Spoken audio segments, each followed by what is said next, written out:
BJP प्रदेश अध्यक्ष बाबूलाल मारांडी और MLA नवीन जायसवाल सुभाष मुंडा ओड़ा किन चलाव लेन तहन और उनी घारंज हर सला किन ᱧᱟᱯᱟᱢᱮᱱᱟ ᱚᱱᱟ ᱛᱟᱭᱚᱢ ᱱᱚᱣᱟ ᱢᱩᱪᱟᱹᱫ ᱧᱮᱯᱮᱞ ᱨᱮ ᱪᱟᱞᱟᱣ ᱠᱟᱛᱮ ᱵᱟᱦᱟ ᱢᱟᱞᱟ ᱟᱨᱟᱣ ᱠᱟᱛᱮ ᱢᱟᱹᱱ ᱠᱤᱱ ᱪᱟᱞ ᱞᱮᱫᱮᱭᱟ ᱟᱨ ᱚᱸᱰᱮ ᱥᱮᱱ ᱠᱟᱛᱮ ᱵᱟᱵᱩᱞᱟल मारांडी लई किदाय जे जहां को कैदी कना को जहां को दोषी कना को उनको अडी लगन अरेस्ट करते उनको शासित को एमाओ कोमा।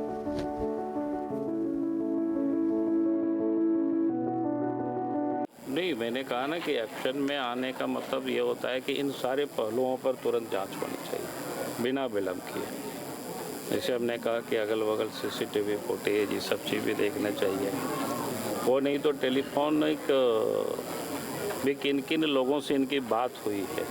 कब कब बात हुई है, कम से कम 1 सप्ताह 10 दिन 15 दिन का, तो इससे बहुत कुछ आइडिया लग जाएगी और फिर उन सारे लोगों से बात करेंगे तो फिर पता चल जाएगा ना कि कौन किससे क्यों बात कर रहे थे इन सारी स्थिति के बारे में। तो मुझे लगता है कि हमने तो ऐसे सामान्य रूप से बताया और पुलिस को और सारे तंत्र है वो सारी चीज़ों का भी उपयोग कर सकते हैं, क्योंकि और भी इस क्षेत्र के जो इस प्रकार के अपराधी लोग होंगे जो गोली चलाते होंगे,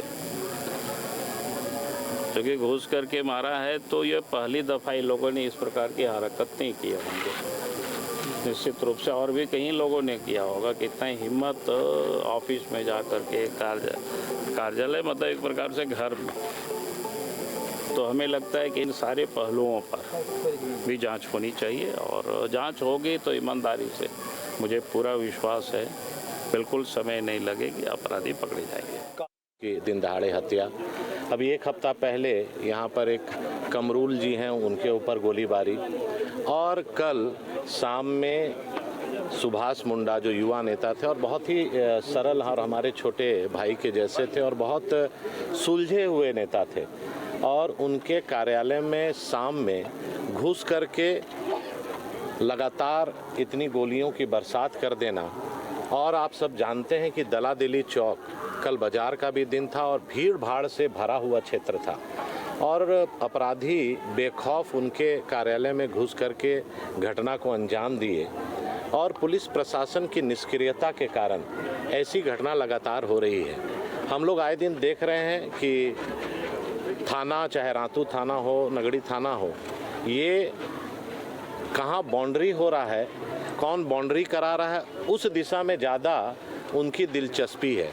और क्राइम कैसे कंट्रोल हो, अपराधी को कैसे लगाम लगाया जाए, गिरफ्तारी कैसे अविलंब हो, इस पर नहीं है। लोगों में काफ़ी आक्रोश है। उसी का परिणाम आपने देखा कल रात में जिस तरह से लोगों ने आक्रोश अपना दिखाया और रोड जाम किया, दिन में भी जाम किया। तो मैं यही कहूँगा कि पुलिस प्रशासन अविलंब नींद से जागे और दोषियों को कड़ी से कड़ी गिरफ्तार करके कार्रवाई करे, अन्यथा लोग और उग्र होंगे। और पुलिस प्रशासन को मैं यही कहूँगा कि आप अपनी जिम्मेवारी को अच्छा से निभाएं और जिस तरह से घटना घट रही है उस पर अंकुश लगाने का